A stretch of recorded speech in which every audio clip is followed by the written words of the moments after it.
Bueno, compañeros de la escuela, llegamos a nuestro último día de exposición, nuestro quinto tema que tiene que ver con los fundamentos de macroeconomía. Hoy utilizaremos de nuevo el BOA, la BOA, y hablaremos específicamente de cuentas nacionales, que necesito que manejen unos principios para poder explicar las políticas económicas. Esto es a manera introductoria, es pasando una rápida pasada por los temas de la macroeconomía. En las cuentas nacionales, específicamente hablaremos de el Producto Interno Bruto, de cómo se calcula el Producto Interno Bruto y cómo lo entendemos, y esto me da pie para que hablemos de las políticas macroeconómicas, para que entendamos las políticas macroeconómicas. Bueno, compañeros, entonces sigamos con nuestro curso. Disculpen la pequeña interrupción, tengo automático el Twitter y me salen los mensajes a cada rato. Bueno, compañeros, entonces lo primero es decirles que por macroeconomía se entiende como el estudio de los grandes agregados económicos. Cuando hablamos de agregados económicos nos estamos refiriendo específicamente a todo lo que tiene que ver con la contabilidad de un país. La contabilidad de un país es las estadísticas que se levantan de absolutamente todo. Entonces, dentro de las estadísticas de un país está el empleo, está el tema de la inflación, está el tema del desempleo, de la distribución de la riqueza, el tema del crecimiento de la producción, las ventas sectoriales, exportaciones, importaciones, balance fiscal, balance monetario. Todo eso hace parte de lo que conocemos como los grandes agregados económicos. Podríamos cambiarle el nombre y decir que es el estudio de las estadísticas de un país. Entonces, ya dicho esto, pues pasemos directamente al tema que nos compete, que es hablar un poquito del Producto Interno Bruto. Para esto vamos entonces a iniciar con nuestra ya reconocida BOAR explicativa. Lo primero que vamos a hacer, como vamos a hablar del Producto Interno Bruto, como vamos a hablar del PIB, vamos a hablar del Producto Interno Bruto, entonces lo primero es la definición que encontramos generalmente en la literatura. Vamos a ver que de pronto la definición se queda corta, porque la definición que se da de Producto Interno Bruto está más relacionado con uno de los métodos de cálculo del PIB. De antemano les cuento que hay 3 métodos para hacer la contabilidad del Producto Interno Bruto de un país. Son 3 métodos. El primer método es el que vamos a iniciar a continuación, pero primero, como les había dicho, vamos a definir qué es el Producto Interno Bruto. El Producto Interno Bruto se define como la producción de bienes y servicios finales, remarcamos esta palabra, finales, en una economía de un país en un periodo determinado. Esa es la definición del Producto Interno Bruto, la producción de bienes y servicios por una economía en un año de bienes finales. Lo he dicho en otro orden, pero es absolutamente lo mismo. Entonces, a partir de esa definición, vamos a construir el primer cálculo del PIB. El primer cálculo del PIB para entender a qué nos estamos refiriendo con el Producto Interno Bruto. Entonces vamos a suponer lo siguiente. Vamos a suponer que este es un país. Cuando uno dice vamos a suponer es porque está empezando a construir un modelo. ¿Se acuerdan que les decía que en economía nos movemos a través de modelos? Entonces, el modelo que vamos a iniciar es suponer que en un país no se produce sino la lista de cosas que le voy a dar a ustedes a continuación. No vamos a suponer sino esto.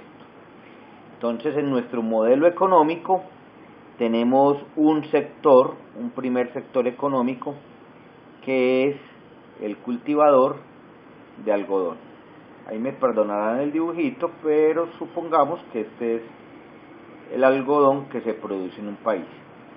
Y vamos también, para efectos de simplicidad, a suponer que el algodón lo sembraron los campesinos, ellos ya tenían la semilla, lo único que hicieron fue gastar su trabajo en sembrar. Eso significa que tienen 0 pesos de compra a otros sectores.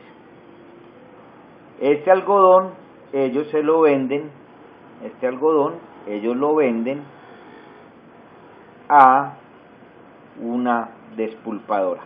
Vamos a suponer que esta cajita que recibe el algodón es la despulpadora y se la venden a 30 pesos. Vamos a suponer que la venden a 30 pesos.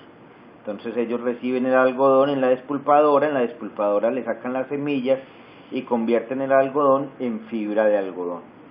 Este sector, que es el segundo, este es el primer sector, acá tenemos el segundo sector.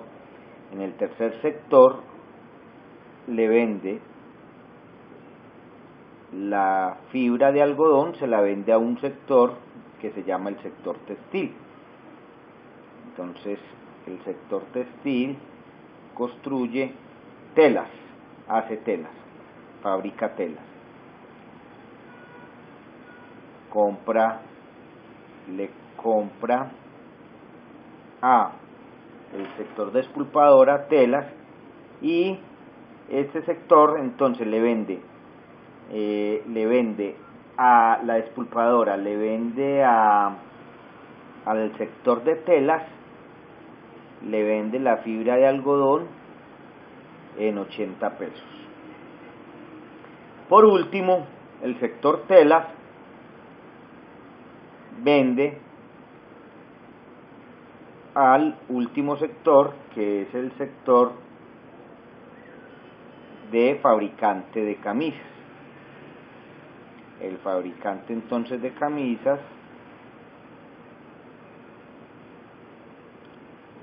este es el cuarto sector, que sería el sector confección, le vende telas por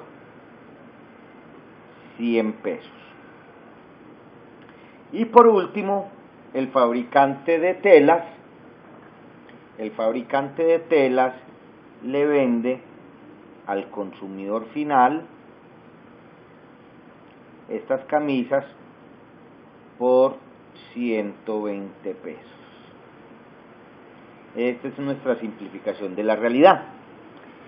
De acuerdo a esto, cuando nosotros decimos que el Producto Interno Bruto de un país es la venta de bienes y servicios finales que se producen en una economía durante un año, de acuerdo a esa definición, ya sabemos entonces que el sector que le vende productos finales al consumidor, pues es el sector de camisas. Entonces el Producto Interno Bruto de la economía serían 120 pesos. Ese sería nuestro Producto Interno Bruto. Resulta que nosotros podemos contabilizar esto de otra manera. Y se los voy a mostrar. La otra manera de contabilizar estos mismos 120 pesos del Producto Interno Bruto es simplemente viendo el sector del algodón, cuánto compró de materias primas, y ya sabemos que es 0 pesos. El sector de la despulpadora compró 30 pesos, de algodón, entonces podemos decir que él hizo una compra de 30 pesos. El sector de despulpadora le vende al de telas, y el de telas ha comprado el producto de la despulpadora, se la ha comprado la ha comprado en 80 pesos. Eso significa que restando el material invertido tendríamos un valor de 50. 50 más 30 da 80. 0 más 30 da 30.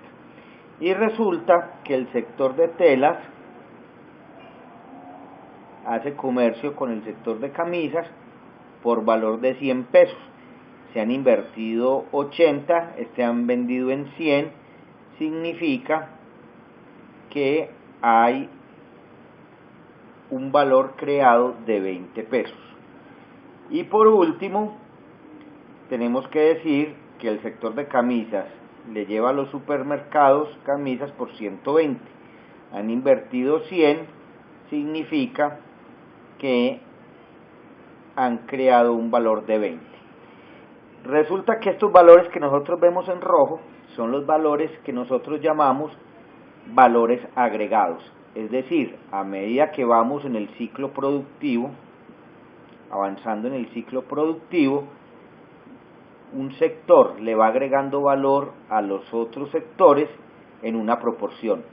Empezamos con 0 pesos, después le agregamos 30 pesos, después agregamos 50 pesos, después agregamos 20 pesos y finalmente se agregaron valor por 20 pesos.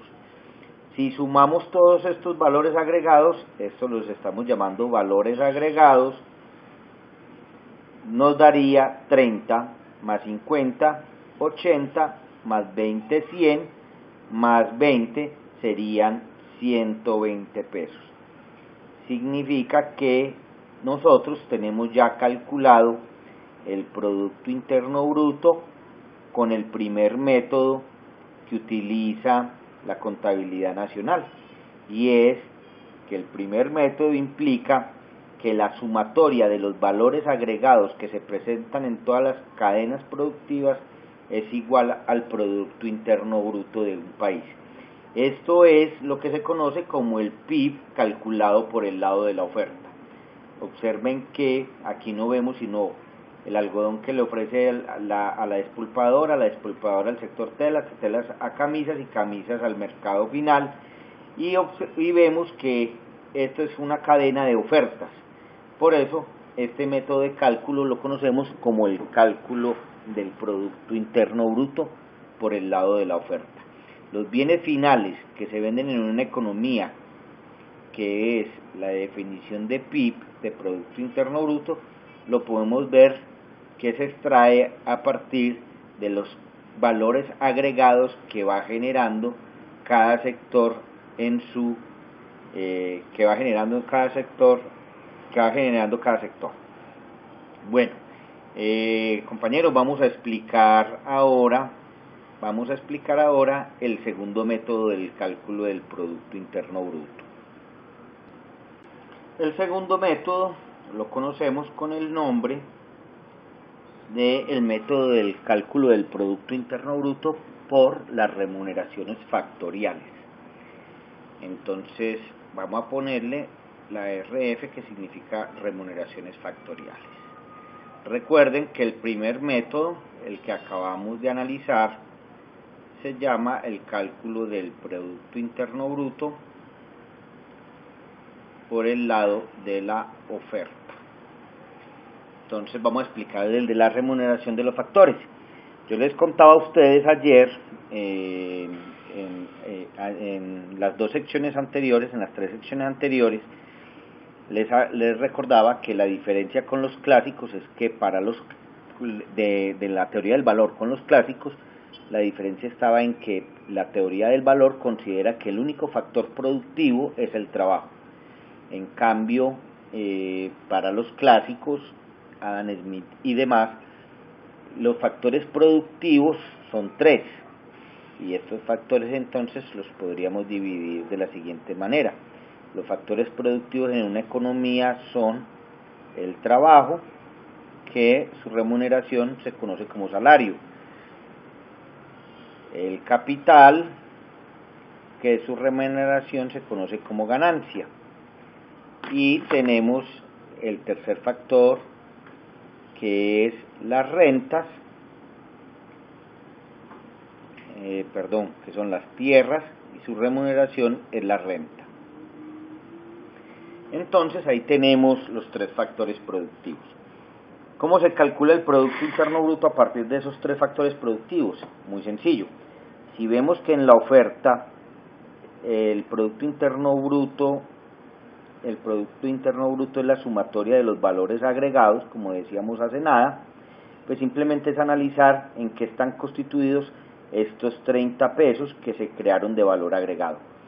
Estos 30 pesos entonces habría que mirar. Ellos invirtieron 0 pesos en semillas, les quedó 30 pesos. De estos 30 pesos entonces se los reparte una parte en salarios, vamos a suponer acá que son 15 pesos, vamos a hacer un ejemplito cualquiera,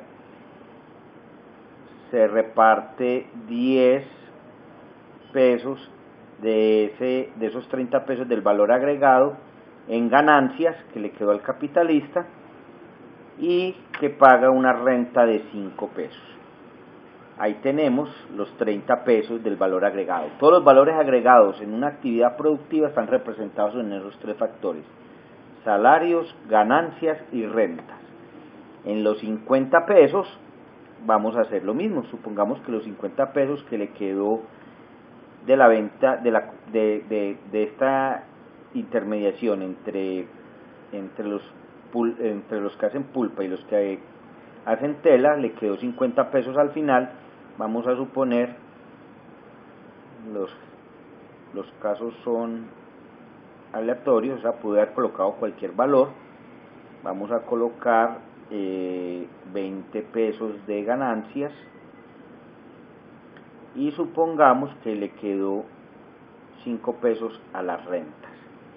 Ahí tenemos 50 pesos.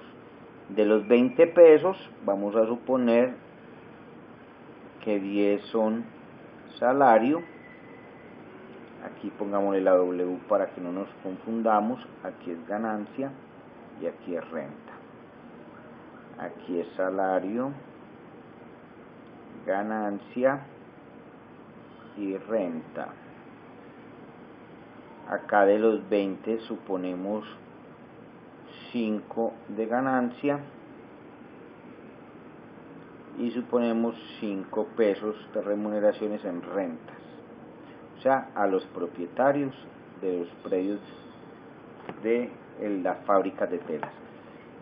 Y a este último sector vamos a hacer el supuesto de que son 10, lo mismo, son 5 de ganancia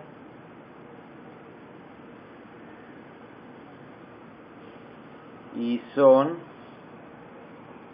5 de rentas. Pues bien, se trata entonces ahora de sumar todos los salarios, todas las ganancias y todas las rentas. Ya sabemos que nos van a dar los mismos 120 pesos, pero vamos a terminarlo para que no nos quede inconcluso. Vamos a coger el borrador y vamos a borrar este pedazo por acá para escribir nuestra contabilidad. Acá vamos a escribir nuestra contabilidad, acá vamos a utilizar el lápiz y vamos a mirar de ganancias, de trabajo y de renta. ¿Cuánto quedó? Entonces sumamos los Ws. 15 más 25 dan 40, perdón. 25 y 5, 30 y 10, 40. 40 más 10, 50, más 10, 60. Serían 60 pesos de salarios, serían de ganancia, serían 10, más 20 serían 30, más 5 serían 35, más 5, 40. Y de rentas tendríamos 5 y 5, 10, 15 y 20 de renta. Como pueden ver, el Producto Interno Bruto calculado por las remuneraciones factoriales equivalen a 120 pesos, que es el Producto Interno Bruto que hemos venido calculando. Ustedes pueden entrar al DANE o a la agencia de estadística de cada país, y en la agencia de estadística de cada país pueden encontrar el Producto Interno Bruto calculado por el lado de la oferta, por las remuneraciones factoriales, y nos queda faltando el tercer método. El tercer método, les anticipo, que se llama el método del Producto Interno Bruto calculado por la demanda. Calculado por la demanda. Esa es una D de demanda. Compañeros, voy a borrar la board para que pasemos a explicar el tercer método. Entonces tenemos acá, nos había dado W, nos había dado 60, salario nos había dado 60, de ganancias nos había dado 40 y de rentas nos había dado 20.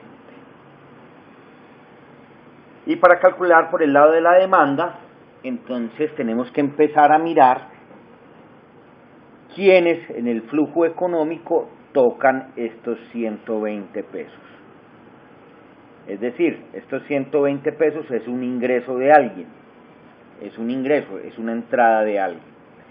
Pues bien, lo que tenemos que mirar entonces es qué personas tienen acceso a estos 120 pesos. Y vamos a enumerar los actores. El primer actor es que los trabajadores generalmente se gastan la plata en tres rubros: en consumo, en ahorro o se lo gastan pagando impuestos. El gobierno, bueno, también pueden gastarlo vamos a agregarlo acá, aunque en la lógica que traemos no colocamos el sector externo en el aparato productivo, pero es muy fácil de deducir, ahorita se los digo. Vamos a decir que el consumidor, el que paga salarios, también compra productos exportados. Ahí tenemos todos los actores, todo lo que se puede dividir en grandes rubros, en grandes agregados, como dicen los macroeconomistas, los salarios del trabajador. Este correspondería a nuestra W. Ahora, las ganancias del capitalista se gastarían la plata, las ganancias se gastan la plata, una parte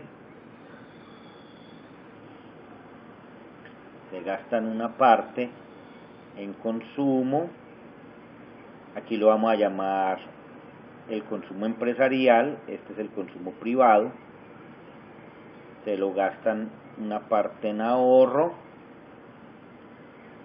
otra parte va para impuestos, lo mismo, otra parte va para exportaciones y una partecita va para importaciones.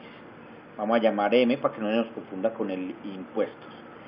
Y él gasta una parte en importaciones. Él importa para sus materias primas y para después gastarlo, revenderlo en el mercado interno.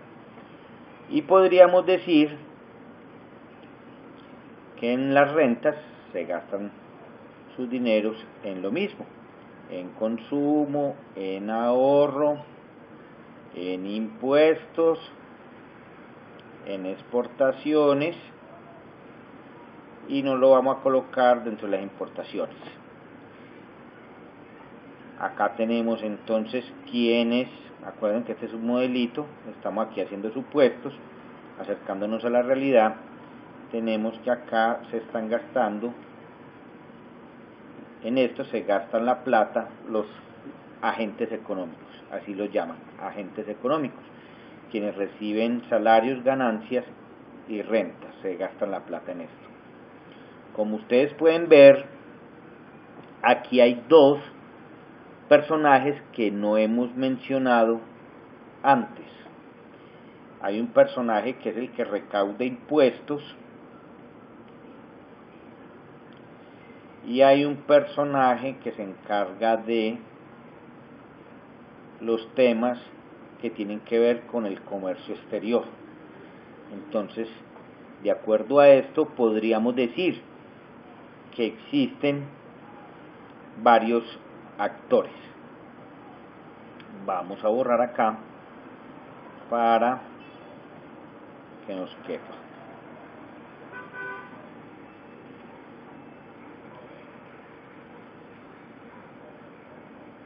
Vamos a borrar acá rápidamente para explicar. Eso significa que en última instancia lo que nos quedan, podríamos personalizar o personificar 5 actores principales en la economía.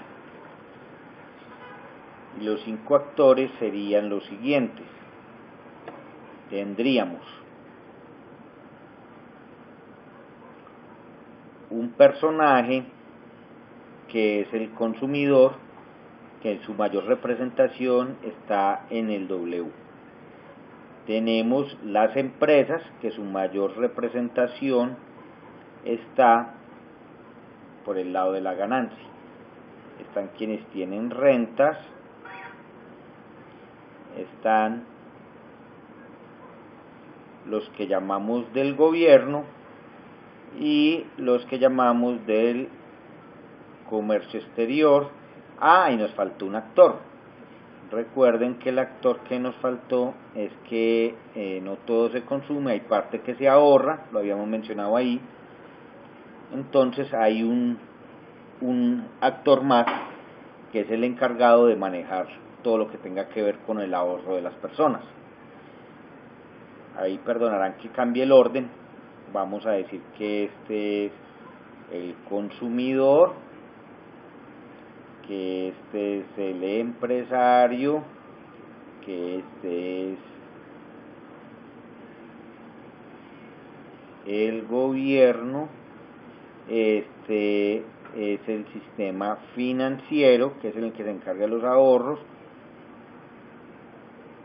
y tenemos el de las rentas, casi se me escapa,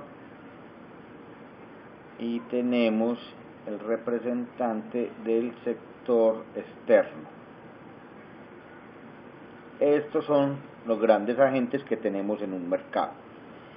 Y todos estos se reparten estos 120 pesos o hacen uso de estos 120 pesos en diferente manera. Vamos a explicar. Entonces diríamos que estos 120 pesos serían igual a una porción que es consumo. Está representado principalmente en este. Los demás sectores también consumen. El gobierno también consume, o sea que él también gasta dinero, pero también recibe dineros por el lado de los impuestos. Los que verdaderamente son productivos serían el trabajador, el empresario y el de las rentas. Los otros sectores diríamos son dependientes de los otros 3. Entonces, estos 120 se los repartiría una parte en consumo, una partecita se la repartiría en ahorro, otra partecita serían los gastos del gobierno. El gobierno también es un consumidor. Le restamos, el gobierno le quita los impuestos al consumidor, entonces le resta una parte de este ingreso en impuestos al consumidor final. El exportador recibe ingresos por exportar. Y por último, el importador trae mercancías para vender en el mercado interno, se considera entonces que es una resta. Lo que tenemos ahí entonces, compañeros, es sencillamente el mismo Producto Interno Bruto calculado por el lado de la demanda, mirando cómo se hacen los flujos de ingreso. La gente que recibe salarios, pues una parte se lo gasta en consumo, una parte lo ahorra, otra parte lo paga en impuestos. El gobierno recibe los impuestos, pero los gasta en gasto público, y un sector de estos reciben, gracias a las exportaciones, dinero, pero esos dineros se ven, digámoslo así, disminuidos por la acción de importación que hacen estos mismos agentes del sector externo. Observen que ahí entonces tenemos la demanda, el Producto Interno Bruto calculado por el lado de la demanda, el PIB por la demanda. Entonces con esto ya sabemos que tenemos tres maneras de calcular el Producto Interno Bruto: demanda, remuneración factorial y por el lado de la oferta. Esta es una D de demanda. Y todas dan igual. Todas son igual a los 120 pesos.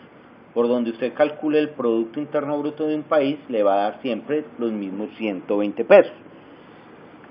Ahora bien, ya con esta explicación de cómo se calcula el Producto Interno Bruto y tenerlo claro, pasamos a nuestra segunda parte. Vamos a hablar de política económica. Bueno, para hablar de la política económica vamos a partir de la última conclusión que llegamos. Y la última conclusión a la que llegamos es que el Producto Interno Bruto de un país,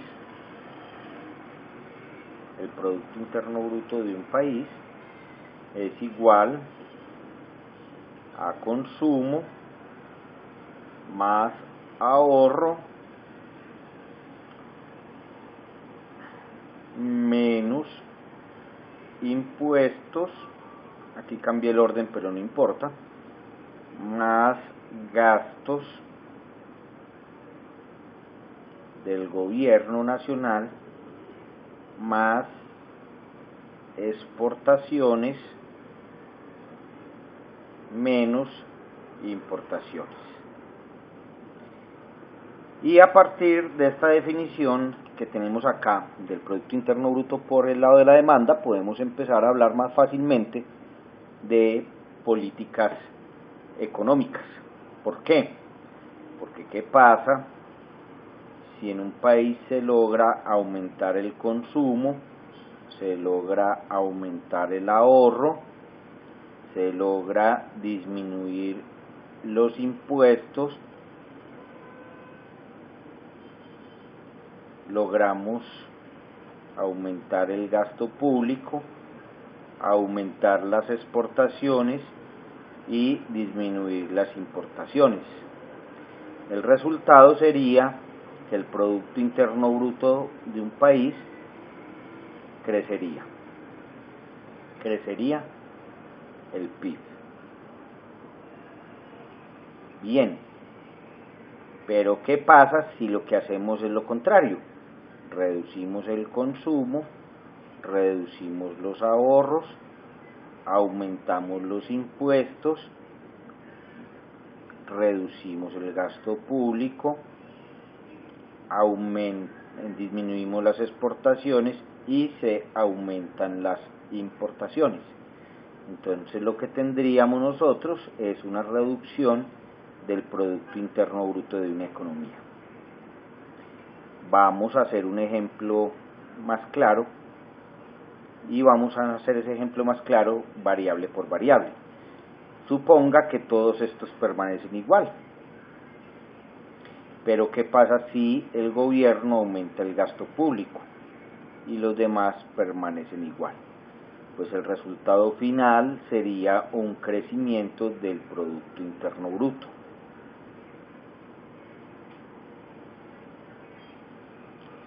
Significa que si el gobierno gasta plata, hace que una economía crezca.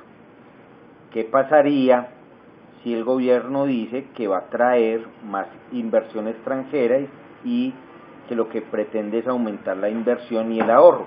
pues entonces este dato crecería y tendríamos también un crecimiento del Producto Interno Bruto.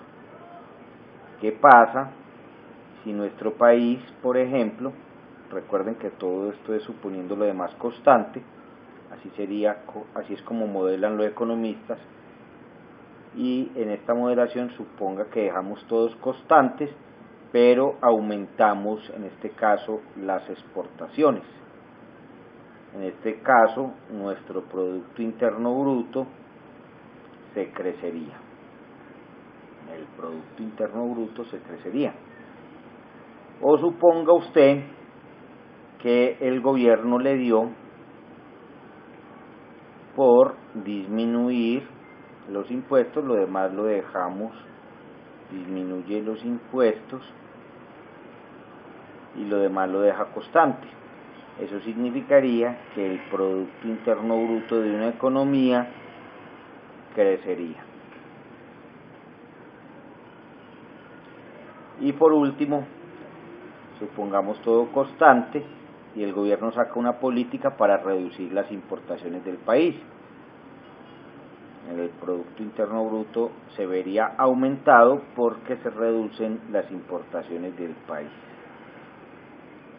De acuerdo. Entonces acá podemos ver que el Estado tiene influencia sobre cada una de estas variables. Un ejemplo. Me faltó el último ejemplo. Suponga que el gobierno promueve el consumo haciendo que aumente y suponga que los demás se mantienen constantes. También tendríamos entonces un incremento del PIB. Resulta que el Estado tiene la posibilidad de actuar sobre estas variables. ¿Cómo actúa sobre el consumo? Sobre el consumo puede actuar, entre otras, por ejemplo, aumentando los salarios mínimos, haciendo que se le mejore la remuneración a los trabajadores, aumentaría el Producto Interno Bruto. ¿Cómo se mejora el ahorro o la inversión? Haciendo un manejo de tasas de interés. Manejando las tasas de interés puede hacer que se promueva el ahorro o la inversión y en ese caso pues aumentaría el Producto Interno Bruto de un país. El gobierno maneja toda la parte tributaria, a él le queda muy fácil, entre comillas fácil, le queda manejable el control sobre los impuestos. Entonces este control sobre impuestos pues tiene una afectación sobre la economía. El gobierno tiene también de igual manera una gran capacidad de gasto público. Por ejemplo, si la economía está mal y él dice los otros sectores no los quiero tocar, él podría decir me voy a dedicar a construir puentes, represas y vías para aumentar el gasto público. Esto haría que el Producto Interno Bruto crezca. Él tiene control sobre las exportaciones de varias maneras. Una, con el control de la tasa de cambio. Dos, con el uso de las tasas de interés también afecta a las exportaciones. Y puede trabajar las importaciones con el tema de los aranceles o también con el tema de la tasa de cambio. Sobre todas ellas, el Estado puede intervenir. Entonces vemos que la política económica de un país son variables que se pueden manejar para afectar el crecimiento económico de un país. Si aumenta el crecimiento económico de un país, eso trae un crecimiento también del empleo. Y si crece el empleo, pues también está ayudando al crecimiento de la economía, a que aumenten los ahorros y etcétera, etcétera. Pero este crecimiento, este constante crecimiento, tiene una variable que es negativa y de la cual hablan mucho los medios de comunicación, y es que cuando hay gran promoción al crecimiento del Producto Interno Bruto, hay un fenómeno también que se llama el crecimiento de los precios. Tienden a crecer los precios de una economía. Entonces, cuando crecen mucho los precios, pues se ven afectados los salarios de los trabajadores, se ven afectados los ahorros y las inversiones, y afectan también temas de la tasa de cambio que afectan las exportaciones y las importaciones. Entonces el gobierno tiene a la hora de la verdad tres variables que considerar cuando va a hacer política económica, y es que sus decisiones afectan el crecimiento de la economía, el PIB como lo acabamos de ver, y tiene una afectación sobre los precios, haciendo que se muevan en el sentido contrario, es decir, a mayor PIB, mayor inflación, es decir, un mayor crecimiento de los precios. Y digo contrario porque el efecto es negativo. Igual, si el PIB crece, pues tiene un efecto sobre los temas del empleo. Estas son las tres principales variables que consideran todos los que hacen política económica: empleo, precios y PIB. Acuerden que tenemos los tres factores productivos: salarios, las ganancias y la renta. Pues estas se pueden ver afectadas con las políticas de intervención del Estado. Cualquier política de estas afecta una o de las tres variables. Entonces, las políticas económicas son fundamentales a la hora de interactuar con la economía. De esto se encarga la macroeconomía, y entonces, compañeros, pues ya con esto podemos llegar a la conclusión de que la macroeconomía es el estudio de los grandes agregados económicos para tomar decisiones finales sobre variables que afectan directamente el comportamiento de la economía y de sus agentes, que son el empleo, los precios y el PIB. Bueno, compañeros, con esto hemos terminado todas las introducciones que correspondían a esta semana, temas introductorios de la economía. Espero haya sido de su agrado y haya servido y haya sido de utilidad para tener las bases de conocimiento para actuar en los movimientos sociales. Recuerden, acá no me voy a profundizar, pero por ejemplo en los temas macroeconómicos, los neoliberales manejan unas políticas económicas que predominan el control sobre los precios, y por eso se ven muchas veces afectados en el empleo y en el PIB. En cambio, los gobiernos progresistas tienen políticas que apuntan más a favorecer el empleo y el Producto Interno Bruto, aunque se ve afectado un poco los precios. Entonces, como organizaciones sociales, pues es importante conocer todos estos planteamientos que hemos dado esta semana en temas económicos y los que hemos visto en filosofía e historia, para fundamentar bien nuestras posiciones en nuestros trabajos sociales.